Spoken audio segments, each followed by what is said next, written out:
4 August 1970. Ma'am, where is Zurich? The pastry was ready. While Daisy Parker rolled it out with the practiced expertise of a woman who had done this for over 70 years, her daughter was busy with the lemon posset. Why? Daisy asked, glancing over to Flora. It always concerned her when little Florrie asked questions, not so little anymore, now fully grown woman with a family of her own. So very self-assured and forthright, little made her come to her mum for advice, even if her mother was now housekeeper at Downton Abbey. So Daisy was prepared with questions of her own. Because, Florrie replied slowly, I overheard Ernest on the phone with Uncle Henry the other night, and he was talking about Zurich, and I was wondering where it is. Daisy gave her daughter a half glance longer, but no sign of concern or worry. Just chatting, then. Done. Daisy replied. Have you asked Ernest? Looked it up in an atlas? Florrie looked over to her mother,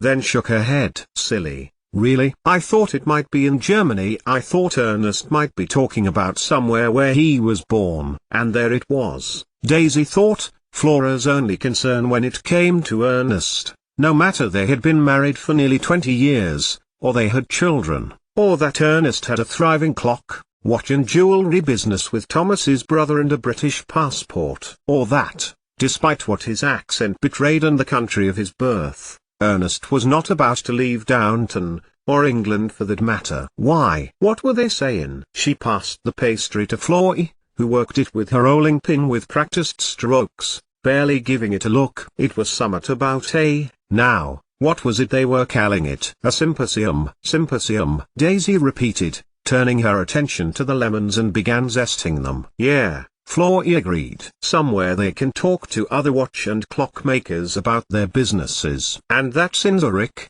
is it? Florrie stopped rolling the pastry and had a think. Zurich, she pronounced, carefully. Well, concluded Daisy, there ya then. Nah, he was never gonna be a farmer like your father and Laurie. No, he was good at mathematics, like me Lucina, Florrie finished. And can make things like she could, and all, says Thomas. That's true, Daisy replied, paying attention to the cream with the whisk. You could never whisk the cream for a posset enough. So Mrs. Batemore had once told Daisy. She had to agree, and focusing on the desserts meant she could lessen the guilt of the parent in her who was not going to name Milo as to whom Ernest got his mathematical ability from. They speak German there, Florrie continued, thoughtfully. I don't often hear Ernest speak German. He has taught some to Janet though. Christopher wasn't interested, though. Christopher had come in for a lot of bullying for having Ernest as his father, and had borne it all with fierce pride. The current Queen's great-great-grandparents were German, Christopher had always declared. A lot of people in the country had German ancestors. Take Tolkien.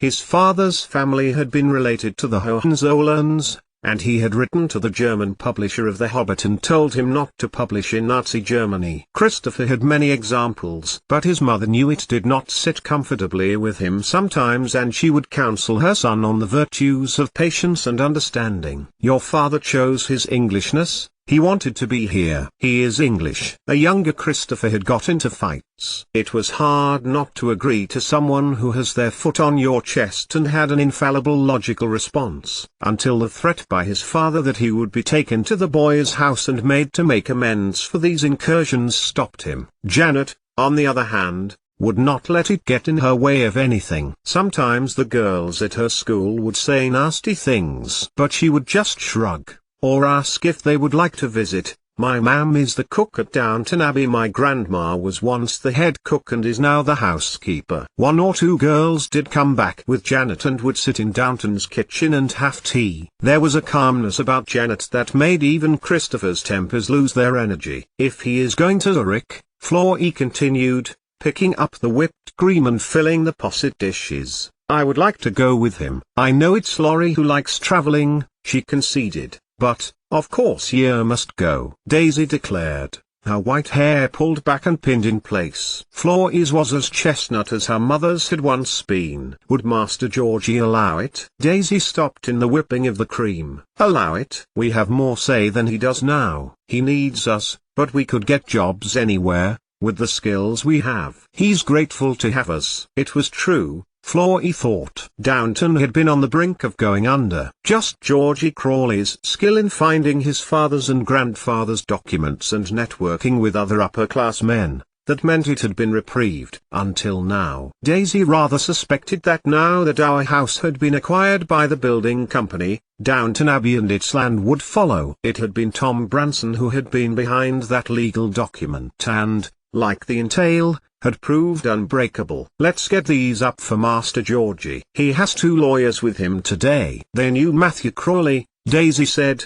laying the trays. But it was not Zurich that was in Ernest and Henry Barrow's near future plans, but somewhere nearer to home. Birmingham, Florrie asked, when Ernest told her that evening. Why do you want to go to Birmingham? Clocks, her husband explained to her, holding out a Victorian timepiece for her perusal. Timekeeping and the university. They are doing marvelous things with clocks of another sort, and I intend to find out exactly what that is.